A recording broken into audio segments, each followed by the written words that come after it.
سڵاتان لەبێت و ئەم کاتتان باش بینەرانی خۆشەویستی تەلەڤیزیۆنی کۆمەڵە بە یارمەتی هاوڕێیانی هاوکارم لە خزمەتتانداین بۆ پێشکەشکردنی گەشتی هەواڵەکانی ڕۆژی هەینی سەرەتا سەردێڕی گرنگترین هەواڵەکان. داخوازی بنەماڵی چوار بەندکراوی ئاجامکراوی کورد لە کۆمەڵگەی جیهانی، گیانەدەستانی دوو کرێکار لە مەهاباد و شنۆ، کوژرانی کاسبکارێک لەلایەن هێزە ئینتیزامیەکانی بۆکان، هێرشی بە کرێگەراوانی تورکیا بۆ سەرخانووی هاوڵاتیانی کورد لە سریکانی، ئازادکردنی کچێکی کوردی ئیزەدی لە دەست تێرۆریستانی داعش لە غەزا، کۆبوونەوەی کرێکەرانی ڕەسمی نەوت لە شارستانی جام و بایکوتی مەراسمی حکوومەتی ڕۆژی پەرستار لەلایەن کادری زەرمانی تەورێز.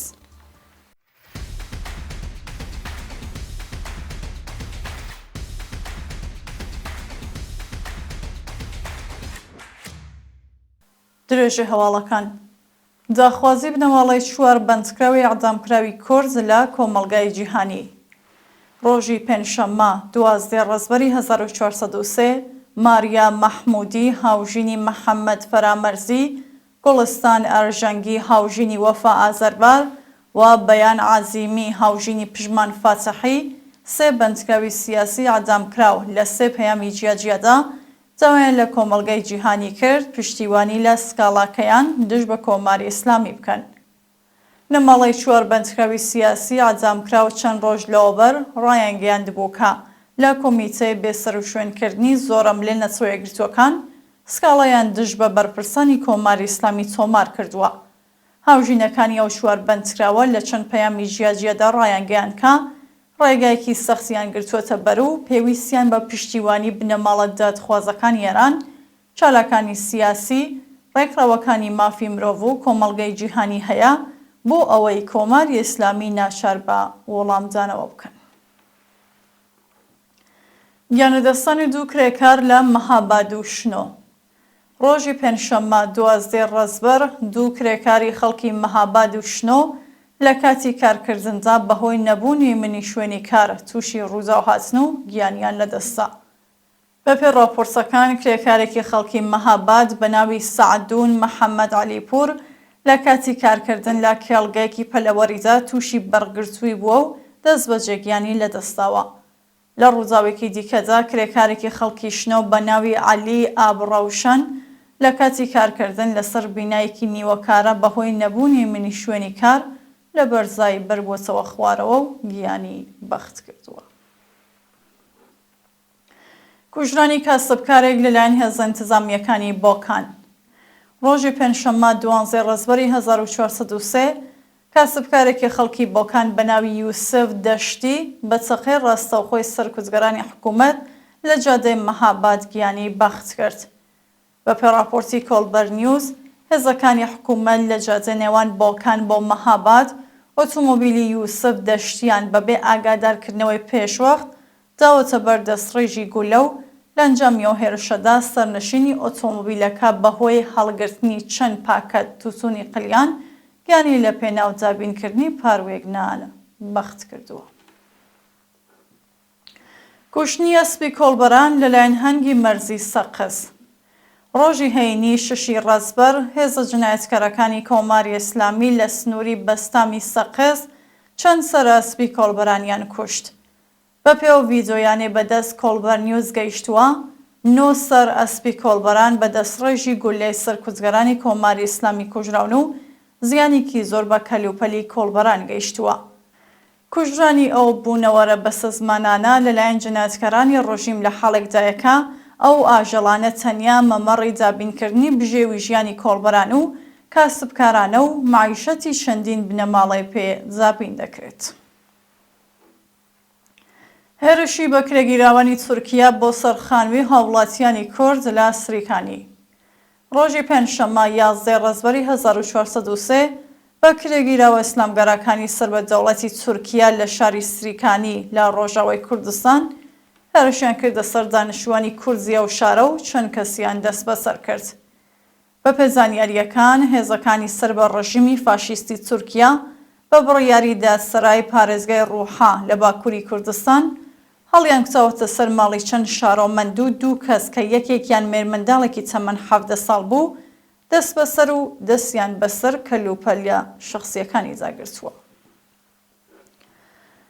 ئازادی کچێکی کوردی ئیزدەی لە دەست تێرۆریستانی داعش لە غەزە. لە ڕۆژانی ڕابردوودا هێزەکانی ئەرتەشی ئیسرائیل کچێکی کوردی ئیزدی خەڵکی شنگاڵیان بە ناوی فۆزیە ئەمین سیدو لە دەست تێرۆریستانی داعش لە غەزە ڕزگار کرد و ڕادەستی بنەماڵەکەی لە عێراق کرا. فۆزیە ئەمین سیدو ساڵی 2014 زاینی لە تەمەنی 11 ساڵیدا و پاش هێرشی داعش بۆ سەر شنگاڵ لەلایەن تێرۆریستێکی فەلەستینی ئەندامی ئەو گروپە ڕفێندرا و بۆ کەرتی غەزە گوازرایەوە. لە ڕۆژانی ڕابردوودا ئەرتەشی ئیسرائیل لەو کچە کوردە بەدیلگراوەی پاش 10 ساڵ ئازاد و گەیاندیە دەستی بنەماڵەکەی لە عێراق. کۆبوونەوەی کرێکارانی ڕسمی نەوت لە شارستانی جەم. ڕۆژی پێنجشەممە 12 ڕێزبەری 1403 کرێکارانی ڕسمی نەوت دانیشتوو لە کۆمەڵگەی نیشتەجێبوونی فەجری جەم هاوڕێ لەگەڵ بنەماڵەکانیان دژ بە دۆخی خراپی پیشەی و معیشەتی کۆبوونەوە. کرێکارانی ڕسمی نەوت خوازیاری پێزانی جاخوازیە جۆخراوەکان وەلانانی سەقفی حەقدەست بەکردەوە دەرهاتنی چەواوی مادەی دەی ئەرک و بەرپرسیارەتی پێرسۆنەلی نەوت وەلانانی ئاستەنگەکانی بەردەم سەنەواتی خانەنشینی گەڕانەوەی ئەو بڕەپارە لە ساڵانی ڕابردوو وەکو باج لەسەر حەقدەستەکانیان کەم کراوە، دابینکردنی بیمەی دەرمانی کارامە و کۆچایی هێنان بە دەستێوەرزانەکانی دەوڵەت لە سندوقی خانەنشینی کرێکارانی سەنعەتی نەوت بوو. بایکوتی مەراسمی حکوومەتی ڕۆژی پەرستار لەلایەن کادری دەرمانی تەورێت. ڕۆژی پێنجشەممە 12 ڕێزبەری 1403 کادری دەرمانی نەخۆشخانەکانی تەورێز مەراسمی حکوومەتی ڕێزلێنان لە ڕۆژی پەرستاریان بایکوت کرد و ناڕزایەتی خۆیان لە ئاست جێبەجێ نەکردنی جەخوازیەکانیان نیشاندا.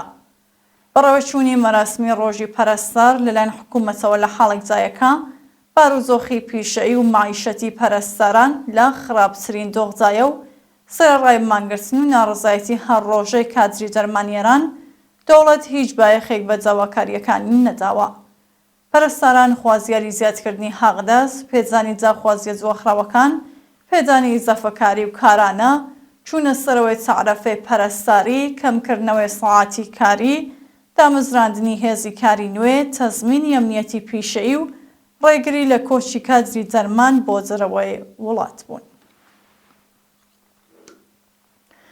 بانکێشتی دوو چالاکی سنفی بۆ جادگای کەرەجۆ مەشهەد.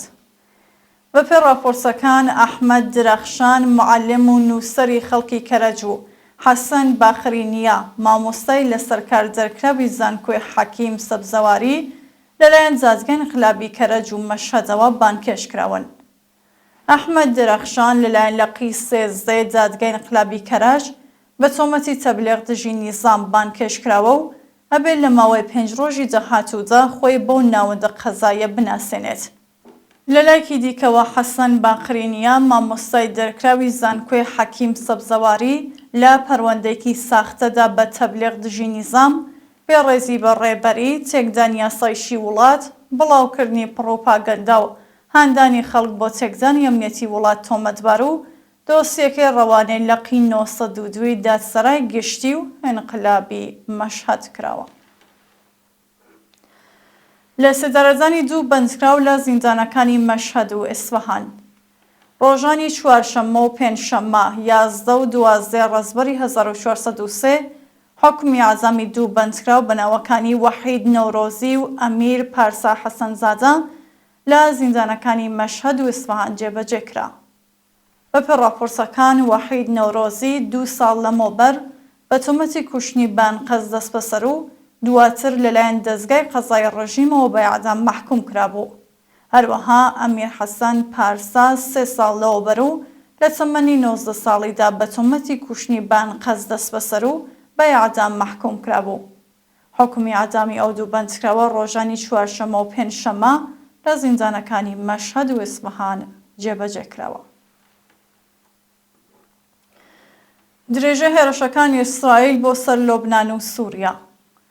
ڕۆژی پێنجشەممە 12 ڕێزبەری 1403 ئەرتەشی ئیسرائیل هێرشی کردە سەر لازەقیە لە سووریا و گەڕەکی زاحیە لە باشووری بەیروت و بۆ هۆیەوە چەندین کەس کوژران و بریندار بوون.